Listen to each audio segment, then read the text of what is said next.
Yo tout le monde, ici Sweep. Depuis 2 semaines, on parle comics et aujourd'hui j'ai décidé de retourner un peu vers le MCU afin donc de découvrir une nouvelle partie du Marvel Cinematic Universe. Et pour le coup, l'on va s'intéresser à une équipe très précise, une équipe qui est vraiment très connue. Euh... Merde. Merde, ils sont 5, c'est... Ah putain, j'ai oublié le nom. Ils se font appeler les gardiens de la galaxie. Mais qu'est-ce que tu fais là, Roman? Enfin, donc, merci pour l'aide, mais... Qu'est-ce que tu fais? Bon, c'est pas grave. C'est pas grave. Du coup, oui, on va parler des Gardiens de la Galaxie niveau du MCU et on va analyser chaque personnage. Bon, du coup, Roman, vu que t'es là, je te laisse commencer. Peter Jason Quill, originaire de Terra, élevé depuis son enfance par une bande de mercenaires appelée les Ravageurs et dirigé par Yondu Udonta. Ok, merci Roman. Bon, t'en as déjà dit beaucoup sur le personnage. Et donc, justement, oui, Star-Lord est un ravageur dans le MCU. Mais surtout, justement, avec le petit résumé que Roman vient de nous faire, eh bien, on découvre que Star-Lord a vraiment une super origin story. En effet, par rapport aux comics, sa mère meurt de la maladie et non attaquée par les Badoons, ce qui ne force pas, du coup, pour se venger à Peter à partir dans l'espace. Du coup, en fait, il se fait kidnapper dès qu'il est gosse par Yondu pour, à l'origine, être donné à son père. Mais ce kidnapping, c'est vraiment génial, car le fait d'être éduqué par les ravageurs, c'est ce qui donne justement l'origine un peu de sa filouterie, de son côté brigand. Alors que dans les comics, il a un petit côté taquin comme ça, mais ça sort de nulle part. Donc déjà, cette origin story, je l'adore. Et pour ce qui est de l'image par rapport aux comics, Peter Quill est assez similaire. Il garde toujours son casque pour respirer, il vole aussi avec ses bottes jetpack, mais par contre il ne possède pas de pistolet élémentaire, à la place il possède 2 pistolets énergie, qui sont géniaux, certes, mais moins cool, franchement, pour moi, qu'un pistolet élémentaire. Si tu tires du feu, de l'eau, de l'air, de la terre, c'est génial, ça peut être fun, et ils l'ont pas fait. Mais c'est dommage. Bon, par contre, j'ai eu beaucoup de mal avec son père. Je m'appelle Ego. Et je suis ton père, Peter. Non, Ego, non, t'es pas son père. Je veux dire, quand j'ai vu ça dans les films, j'ai pas accepté qu'Ego soit son père. Bon, à la base, c'est Jason de Spartax. Donc déjà, ils ont un peu niqué le game, hein, faut dire, et on a perdu Spartax directement, et le sang royal que possède Peter. Mais après, donc par rapport à ce qui a été fait dans le MCU, c'était tout à fait logique. Dans les Gardiens de la Galaxie 1, on explique en fait que les pierres peuvent seulement être utilisées par des êtres pouvoirs exceptionnels, et vu que Quill réussit à résister au pouvoir de la pierre du pouvoir, ça fait un peu... ça se répète, bon c'est pas grave. Donc il utilise la Power Stone, on va le faire en anglais, ça sera peut-être mieux. Il y résiste, donc forcément, c'est-à-dire qu'il est en lien avec une entité cosmique. Et donc du coup, voilà, ils ont mis Ego. Mais non, je veux dire, même dans des entités. Un des meilleurs exemples, ils auraient pu prendre le jardinier, voire même l'étranger. L'étranger avait un aspect humain qui serait plus logique. D'ailleurs, je trouve que la version humaine d'Ego me rappelle un peu le jardinier ou l'étranger, pour le coup. Mais Ego, non. En plus, comment ils nous ont fait ça, où Ego veut détruire l'univers, qui s'est créé mini-moi juste pour se battre. Non, voilà, ça le fait pas. Ego, en tant que père de Star-Lord, ça le fait pas du tout. Et j'y arrive pas. Mais après, malgré ça, Quill, il reste quand même génial. C'est quand même un sacré personnage, injurieux. Il improvise souvent, il peut être con et têtu, même, faut l'avouer. Mais il reste quand même pas mal. Et d'ailleurs, c'est lui qui reste un minimum intelligent. Borné, mais intelligent. Pour vous donner une idée, c'est lui qui a fait le fameux plan contre Ronan. Enfin, le plan, c'est un pourcentage. C'était combien déjà? J'en sais rien, disons 12%. 12%.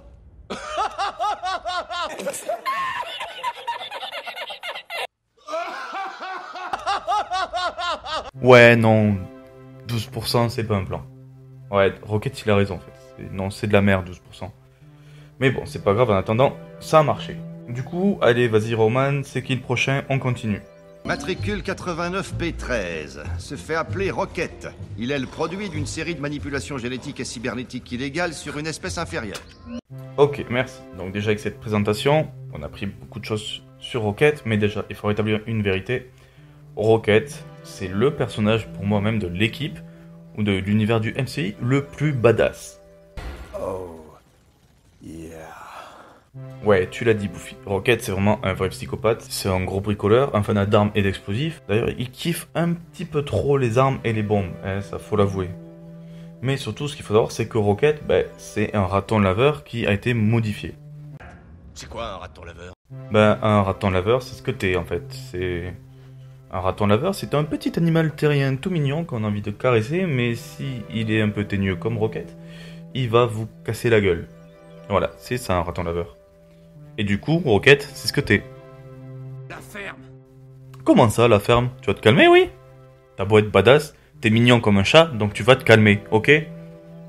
Bon, du coup, tant pour moi, on va arrêter de s'emporter.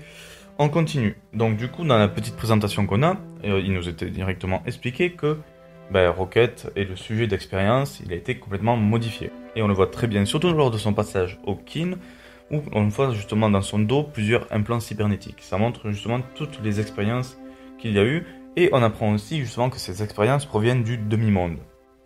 Donc du coup, Rocket a été modifié ou créé plus ou moins au demi-monde. Tu connais absolument rien de moi, abruti. Comment ça, abruti? Oh, tu vas te calmer, oui.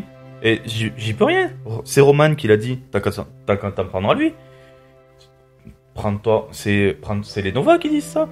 Moi, je fais que expliquer en plus ce qu'ils disent. Donc, oui, t'es le fruit d'une expérience. Mais après, voilà, c'est bien, t'es une expérience, mais t'es génial. T'es la production d'une expérience, mais t'es génial. D'ailleurs, il me semble aussi que justement, on t'avait modifié pour un autre truc. C'est quoi déjà? J'ai été génétiquement modifié pour piloter ce vaisseau. Ah oui, c'est vrai, t'as été modifié pour être un super pilote. D'ailleurs, c'est ce passage qui me paraît bizarre. Je veux dire, si on prend ta tendance comics, oui, techniquement, Rocket a été modifié, ou toute sa race a été modifiée pour justement être proche des humains, enfin des races humanoïdes qu'il y avait sur le demi-monde, pour les aider, mais tout en étant intelligent, mais il n'y avait rien normalement de cybernétique. Mais le côté pilotage, ça devait pas en faire partie. Donc, il y a un petit changement entre ta version comics et toi actuel. Le toi actuel, je l'aime beaucoup, mais c'est vrai qu'il y a beaucoup de questions qu'on se pose, et du coup, je me pose beaucoup de questions sur le demi-monde, on n'en apprend pas plus, on ne sait pas ce que c'est exactement, jusqu'à ce qu'il ait été modifié. Et du coup, je me demande, est-ce que le demi-monde, c'est un asile? Donc du coup, t'as été créé pour t'occuper des trucs. Est-ce que c'est un asile de fous et c'est les fous qui t'ont créé? Il y a plein de questions que je me pose sur Rocket quand même. Mais... non, mais il est quand même sympa, faut l'avouer. Bon, du coup, après, il y a qui? Roman? Cette chose. On l'appelle Groot. C'est un humanoïde végétal qui voyage depuis quelque temps avec le matricule 89P13, à qui il sert de plante verte, de garde du corps. Ok, bon, alors déjà... Roman, tu sais pas lire parce que tu dis humanoïde végétal. Sur les côtés, il y a bien marqué que sa race, c'est les colosses floraux. D'ailleurs, c'est génial, c'est comme dans les comics, c'est un colosse floral et il garde un aspect assez similaire aux comics. C'est d'ailleurs ce que je mets au niveau de Groot. Par contre, là on n'apprend rien dans sa présentation au niveau de la planète X, là où il est normalement originaire. Donc, est-ce que du coup il provient d'une autre planète, il est le fruit d'une expérience ou autre? On n'en sait rien du tout. Bon, pour ce qui est du langage, Groot il parle pas comme nous, mais je sais plus pourquoi il parle pas comme nous. Il est pas con, mais il y a un truc, je crois. Il sait pas trop comment qu'on cause bien comme nous, si tu veux. Son répertoire vocabulistique se limite à ça. Je s'appelle Groot. Et toujours dans cet ordre. Ah oui, ouais, c'est ça. Je s'appelle Groot. Si, ouais, c'est comme ça qu'il parle. Alors, c'est un peu comme dans les comics, en fait, c'est selon l'intonation qui veut dire plus ou moins une chose. C'est compliqué, d'ailleurs, je crois qu'il y a pratiquement encore Rocket, et avec le temps, les autres arrivent à le comprendre. Mais au moins, bon, c'est assez similaire aux comics. Et donc, niveau combat ou autre, Groot, on le sait, il peut se régénérer. Enfin, se régénérer. James Gunn a niqué le game lui aussi, en disant qu'en fait, le Groot ado et bébé Groot qu'on rencontre, c'est en fait c'est, comment vous expliquer ça? L'enfant du Groot que l'on a vu mourir. Donc, à la place de se régénérer, Groot, en fait, a donné naissance à un autre Groot. C'est de la merde, cette idée. Mais sinon, voilà, donc Groot, il peut former des boucliers, il est super balèze, il peut allonger ses membres et devenir super badass. Regardez-moi cette scène, franchement. Il est juste génial dans cette scène. Mais voilà. Par contre, une grande nouveauté au niveau du MCU avec Groot, c'est qu'il kiffe l'argent. Mais quand je dis kiffe l'argent, c'est j'aime l'argent. Dans l'épisode 1, au moment où il parle de la récompense, eh ben, directement Groot se montre, il dit je veux ma part moi aussi sur l'orbe revendu. Pareil chez le collectionneur, quand le collectionneur lui dit qu'il aimerait bien lui donner des sous en avance pour pouvoir récupérer son corps à sa mort, Groot semble intéressé. Donc Groot, il kiffe vraiment l'argent. Mais on peut pas vraiment lui en vouloir non plus. Hein. Bon, Roman, c'est quoi la suite? Normalement, il en reste que 2. Gamora, soldat, assassin, recherché pour une dizaine de meurtres. Ok. Donc effectivement, oui, Gamora, c'est un soldat, un assassin, qui d'ailleurs a été génétiquement modifié par Thanos pour devenir pratiquement la femme la plus dangereuse de la galaxie. Et c'est une experte en armes. Et tout ce qui concerne directement le combat corps à corps et les lames. C'est un fusil? T'as jamais vu de fusil? Non, parce qu'avant c'était plutôt moi les flingues et toi les épées, mais bon. Apparemment tu t'es aussi mise au flingue, j'étais pas au courant. Ouais, moi non plus, j'étais pas au courant. Enfin, c'est vrai que dans le premier volet, elle est vachement lame. Par contre, dès qu'elle s'est mise au gros calibre, il faut le dire, Gamora, elle a vraiment pas déconné.